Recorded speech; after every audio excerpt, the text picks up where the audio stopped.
Good morning, everybody. It's great to be here. Such a flattering title for us all to speak to you today.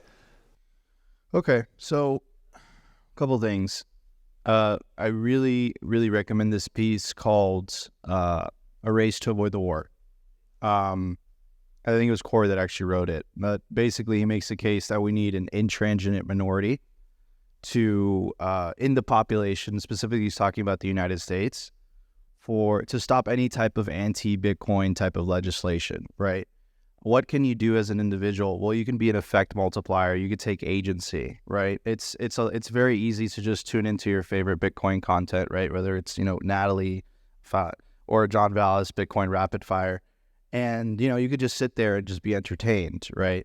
Don't do that. Take action. Like orange pill the people around you, your loved ones. And that doesn't necessarily mean you need a big platform. That doesn't necessarily mean you need a big audience, right?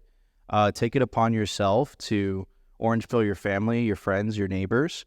Michael Saylor said it best in his closing thoughts. He said, one of his statements, right? He said the Kennedy thing where you kind of like switch the words a little bit. Don't ask what Bitcoin could do for you. Ask what you could do for Bitcoin. So if you want to be part of the peaceful revolution, you want to push this forward, you got to do two things, right? You got to take self-custody of your Bitcoin. That's really how we're going to change things. And you got to convince the people around you. Make no mistake, this is narrative trench warfare, and you have to win over the hearts and minds of the people around you to convince them that it's not really a left versus right thing. It's really a party of orange, the party of Bitcoin, versus the party of green, the party of fiat. We'll keep going. We'll take a few questions throughout, but I want to ask the panel a question of my own, which is, we're called talking heads up here, and we all got into this at different times for different motivations. But what I find striking, especially when we come to an event like this, is, we pursued this, I think all of us, because it was so meaningful to us. And myself, I was just at home, like a crazy person talking to my now wife all the time. And, it was like, you need a different outlet. So why don't you start a podcast? And the impact on my life has been so strange because now I come to these things and I meet so many people and I have such great relationships, and we find ourselves in these really unique circumstances with these exceptional people. And I think at least a part of that is pursuing what is actually most meaningful to you with the utmost integrity, pursuing truth with the utmost integrity. And then weird, wonderful stuff just seems to happen.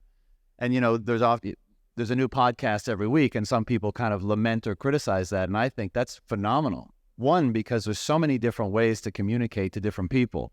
There's so many different groups in the world, and everyone receives information differently. So I don't think there's too many ways to communicate a message. And two, I think this is the process of speaking your own truth, and as a result of that, experiencing what that leads to. I think that's the best way to come to the best results in your life. And so, Natalie, perhaps for you, what's been your experience in pursuing this thing that has become tremendously meaningful to you, and the impact of, what all the people that you've met, what you've learned, what your career has turned into as a result? What's that been like?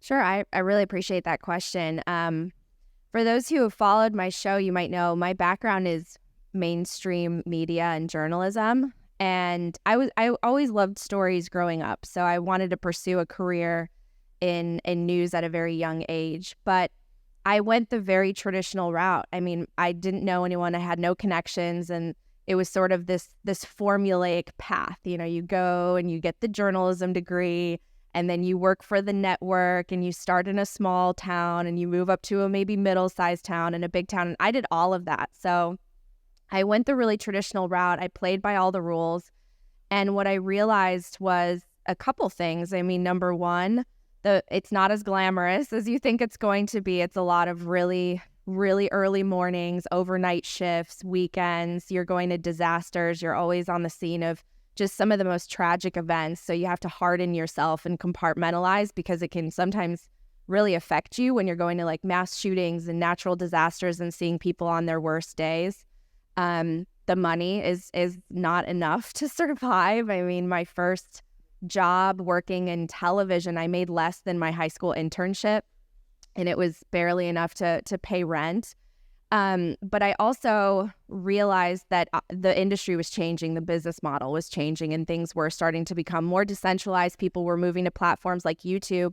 And I didn't have the courage to try something like that at the time. I thought I have to have a salary. I have to, work for the networks, and I'll just wait and eventually hopefully get to a national position.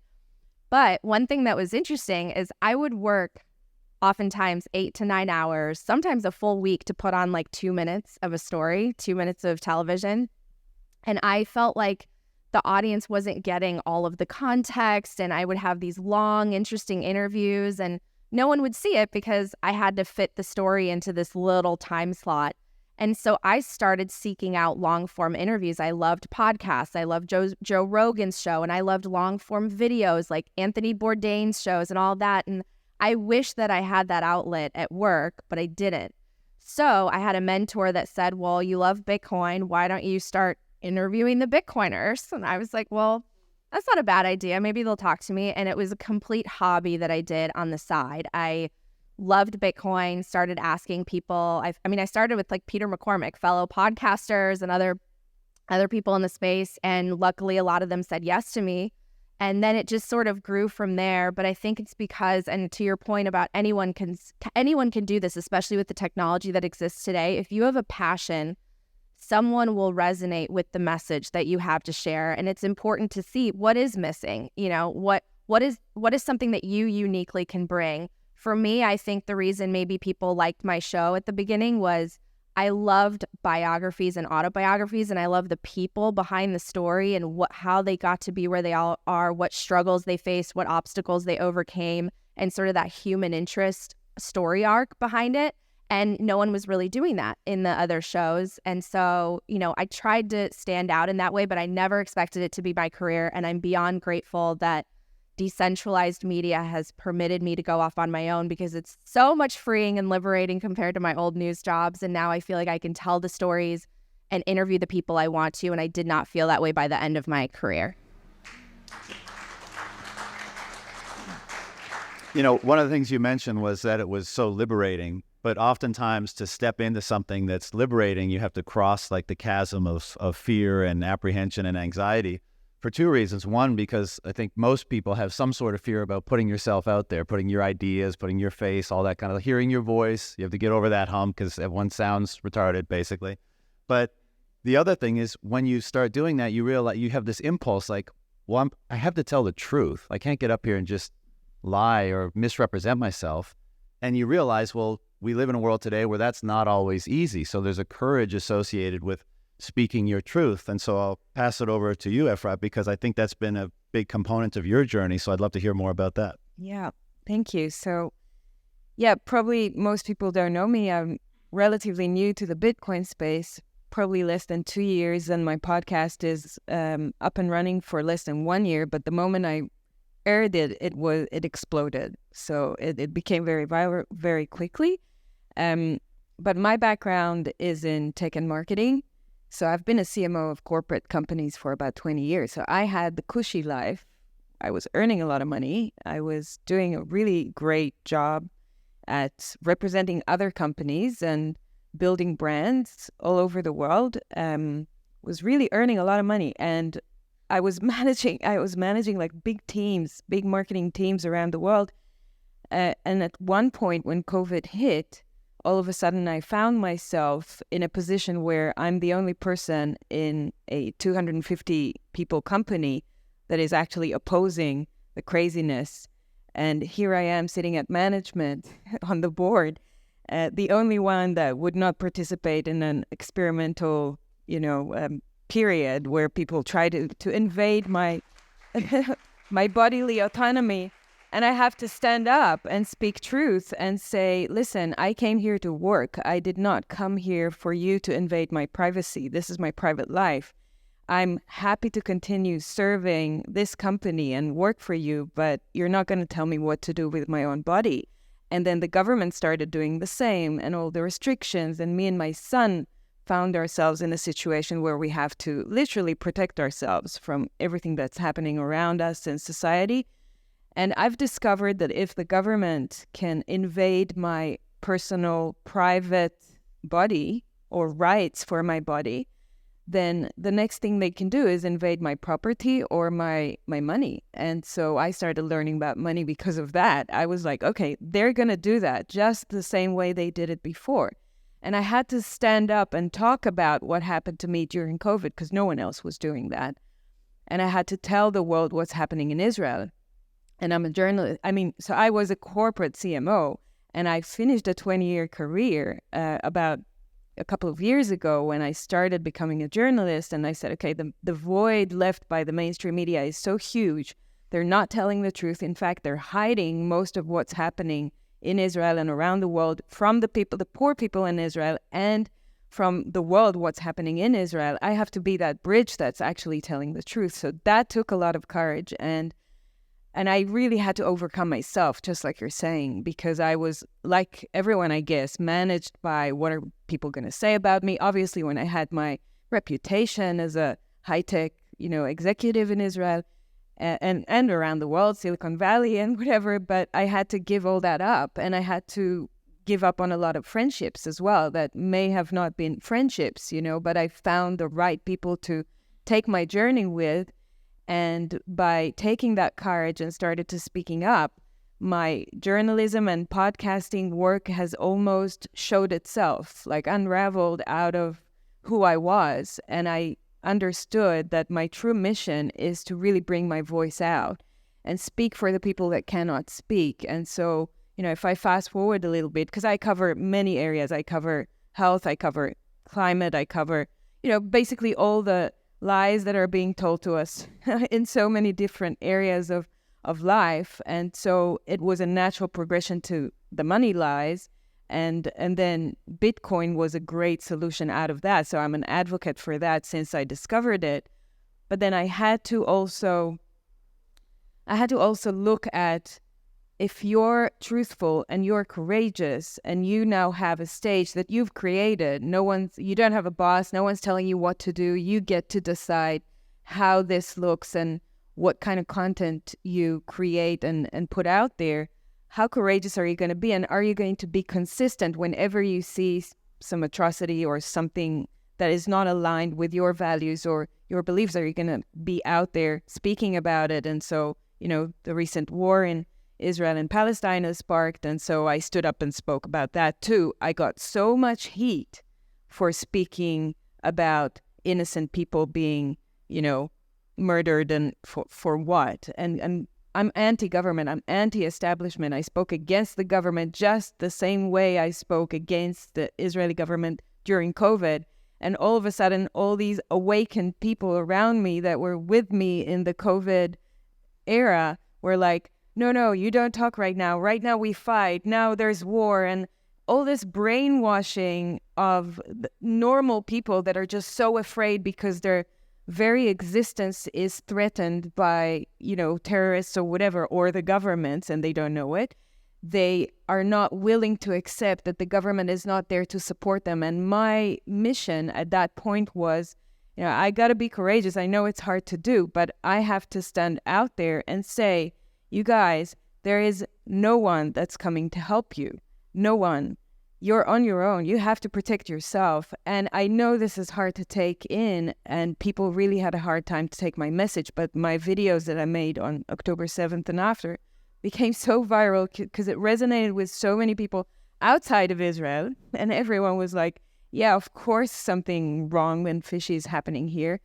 And I just had to keep going. I took a lot of heat, but I continued taking it. I don't care. It's not about me anymore. It's about the message. It's about people's lives. It's about humanity seeing that, whatever, states, governments, the powers that be, global elites, whatever, are taking over and controlling their lives. And if we want to take back sovereignty, we have to stand up and speak about it. So my podcast is called You're the Voice, because I believe everyone's voice is important. So to your question, you just have to speak out.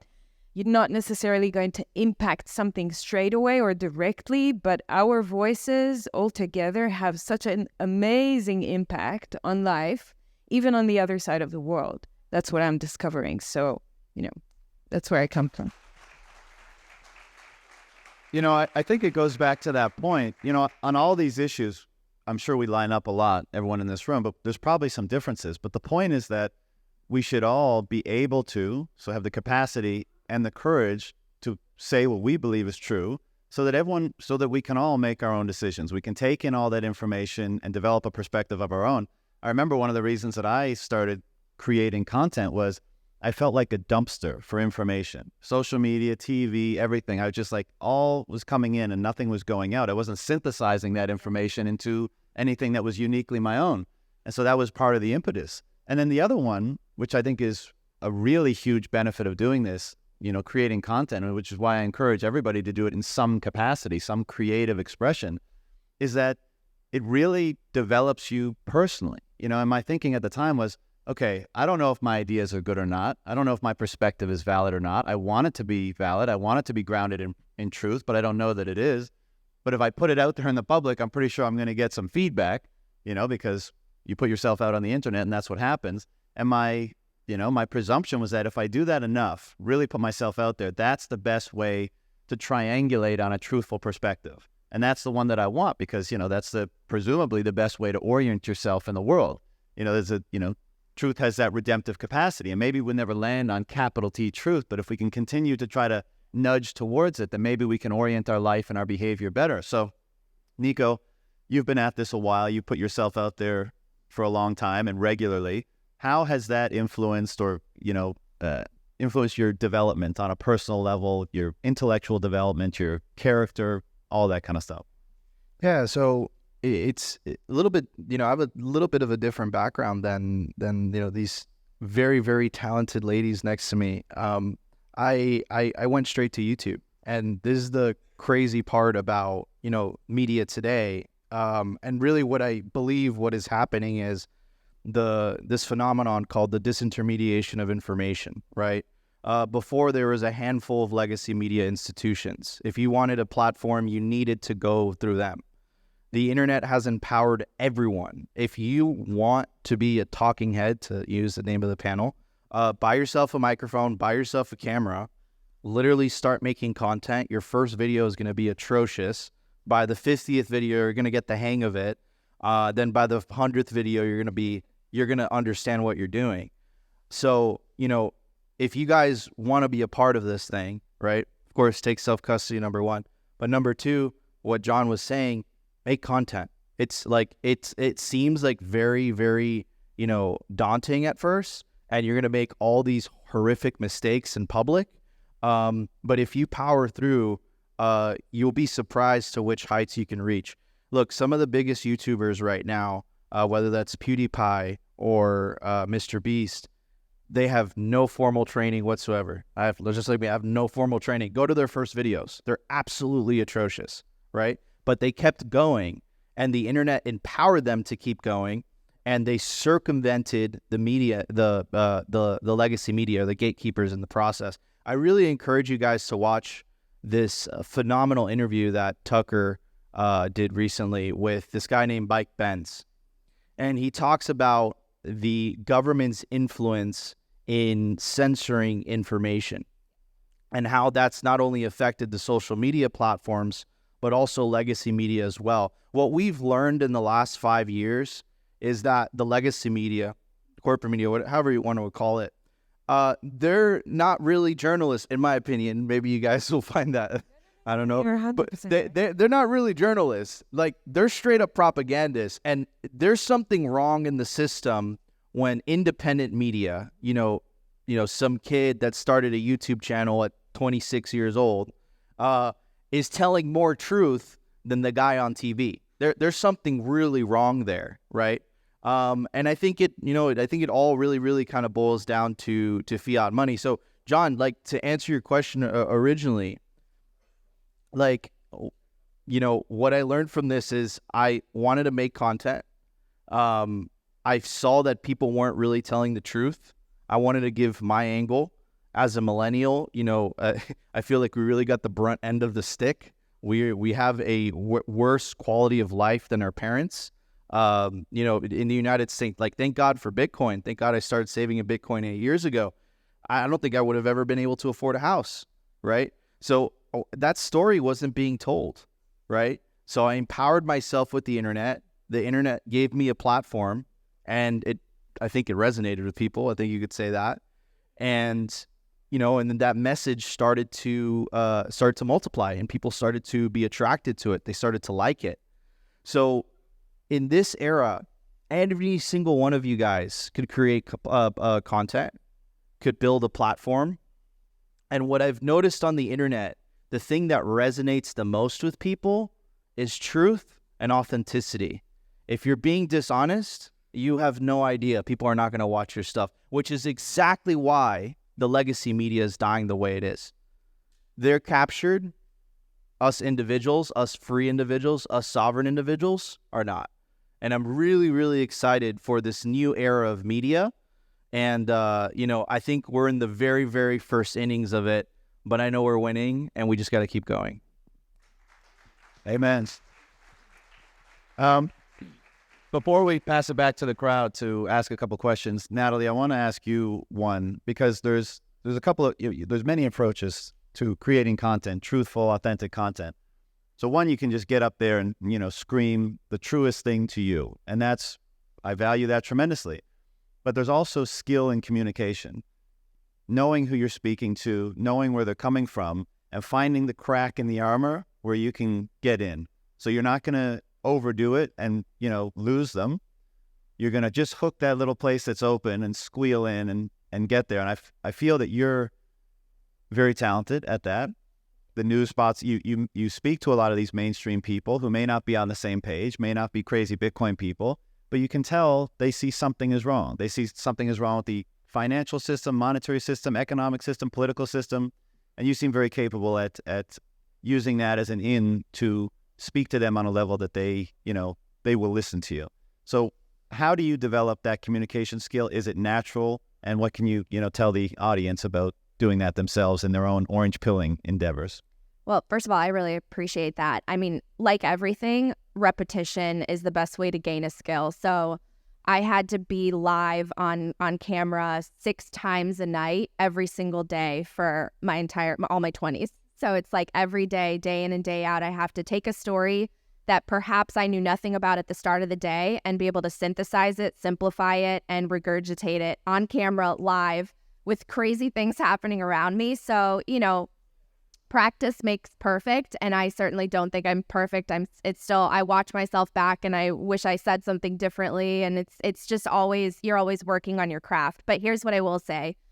People will forget what you said. They won't forget how you made them feel. And at the start of my career, I did read a great book about storytelling called Aim for the Heart, and it really stuck with me. And it talked about how in every story, no matter what it is, you can find a universal theme and something that everyone in your audience will relate to, because everyone has felt joy, everyone has felt heartache, everyone has felt disappointment, everyone has felt fear. So if you capture the emotion, that is what's going to make a story memorable. And so for me, I think it's easy to capture the emotions of Bitcoin because you're right. Everybody knows something is broken and people are not identifying the problem correctly. They're going toward politics. They're saying it's left, it's this, it's whatever, the latest politician is telling you. And it's not, it's deeper. We don't understand the financial system. Unfortunately, our education system does a poor job preparing us for understanding how money works. And so we have to educate, but also just lean into the feeling and the acknowledgement of what everyone is going through and the fact that we're basically getting poorer every year, no matter where you are on the planet. And the fact that there is hope, there is something on the end of that horizon that we can reach toward, and that is Bitcoin. We have a solution through technology. So I try to weave that narrative through everything that I say and do in the most simple way, because I know that if someone's watching TV, they might be cooking in their kitchen or kids might be screaming in the background, and you want to say something that's going to be simple and emotional on some level. All right, we have 6 minutes left, so we'll take a few questions. Why not right here in the front first? Hi.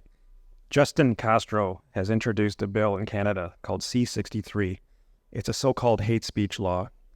Podcasters, say Canadians, I don't know, foreign podcasters could face $20,000 fines and imprisonment if you say something contrary to Mr. Castro. I would hope you in the future in your podcast could look into that bill, that pending bill, and discuss it to help us. And maybe you can also talk about any cases of censorship you've encountered in your podcast. Sure. Well, very quickly, I think the punchline to that question is that as they continue to lose control, as the legacy media narrative doesn't have as much power as it once did, they're going to try to stop themselves from losing control. They're going to try to, same with the monetary system. They're going to try to stop people from holding Bitcoin. They're going to try to regulate it into the ETFs, that kind of stuff. And this is why that these technologies that allow us greater freedom and autonomy to transact, to communicate, to express ourselves are so important, which is why a lot of the talks at this conference, for example, are around Nostr. And maybe that's the solution we're looking for, and maybe it's not. And I think we've all experienced value for value with podcasting so that we can have a direct relationship to our listeners, for example, and receive rewards or value back in return for what we do, rather than relying on advertisers all the time, for example, because that's a form of censorship. You don't want to say something that maybe your advertisers don't like.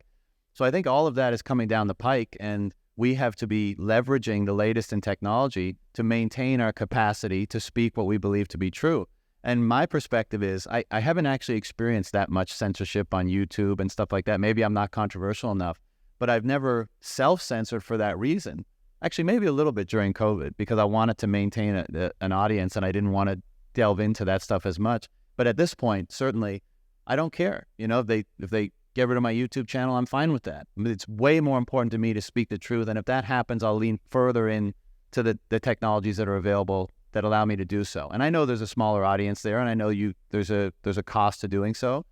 But I think if we all do that, if we all make that decision, then the transition to those platforms being more broadly used will happen way more quickly, and we'll be able to continue taking the power away from those legacy institutions and the people that would seek to impose themselves on us and take our voice from us. We'll be able to transcend those efforts more quickly. But Efrat, perhaps you could speak on that. So I just want to add on the censorship part. We're seeing censorship on big tech, obviously, but we're also seeing censorship on state levels with different types of regulations. The moment they want to put another censorship bill, they will say there's another emergency and here you can't talk about this or that. In Israel, for example, I cannot talk about certain things as a journalist because there are censorship bills in place because of the war. They are taking down journalists in Palestine at the moment, which is horrible. And they are closing down some publications in Israel, foreign publications like Al Jazeera, for example. Like they're doing things that are unheard of now with what's happening with Julian Assange. None of us are surprised at that. They are taking any measure to try and shut us down. So 100% about being more independent, and even if it means not having any sponsors or advertisers, yes, so that you can be completely free and find the platforms that will not censor you and be on as many platforms as possible so that when one closes down, you have the other ones as backup, which is what I do. I have so many of them, and it proves to be effective. A shout out to the Gazer team who are doing crowdfunding with Bitcoin. So I have a Gazer page so people can zap me. It's not working too well at the moment. I'm self-funded, but it's fine. I'm doing what I'm doing not for the money at the moment. At one point I'll monetize it, but what I care more is the truth. What I care more about is the word that is out there. And if you feel like you're being censored somewhere or you're censoring yourself, first of all, ask yourselves the question, why am I censoring myself? What is the fear that I'm dealing with? Is it what people are going to think about me? Am I going to lose something in my life? And am I able to overcome that and develop myself so that I can be fully who I am without trying to be someone else for someone that I'm not for someone else? And I think that censorship is the key. Even if we try to be smart about it because we don't want to be deplatformed, and so we choose our words carefully, we at least need to talk about the fact that there is censorship so that people become aware of the fact that that exists right now. Because a couple of years ago, when I said to my family, I cannot be on Facebook anymore, I cannot upload videos to Facebook, I'm censored on Facebook, they said, you're just, you're full of crap, that doesn't happen. And I said, well, it is. It's a reality for me. I know you can't see it, you can't feel it, but it is like that. And now today, I think people already notice it and they know, but it's there. And we need to talk about the fact that our voices are being shut down. And in this oppressive regime, and there are no Western democracies anymore. I mean, you all know it's an illusion. But we live in a world where we really have to take our sovereignty, our voice, and our independence really seriously, because otherwise we're going to be oppressed completely. Final comment to address that question. I think the basic premise, Efrat said no one's coming to save you before. I operate under the assumption if it can be rugged, it will be rugged. Your money, your voice, everything. If you're relying on permission from somebody else to do those things, at some point they're going to try to stop you from doing so, which is why we have to lean into the technologies that disintermediate those people, and so that we can continue to transact, express ourselves without permission. That's the whole point of all this. And I think if we all do that, then these measures, like you just asked about, they actually are almost beneficial. They accelerate that process because they show people that you are going to be rugged, you are going to be silenced, and you better take control of it for yourself. And so thank you all for listening. Thanks to the panelists today. And we could do this forever. So if you guys want to talk to us further about these issues, I'm sure we'll be hanging around and we can field more questions. So thank you again and have a great conference. Thank you.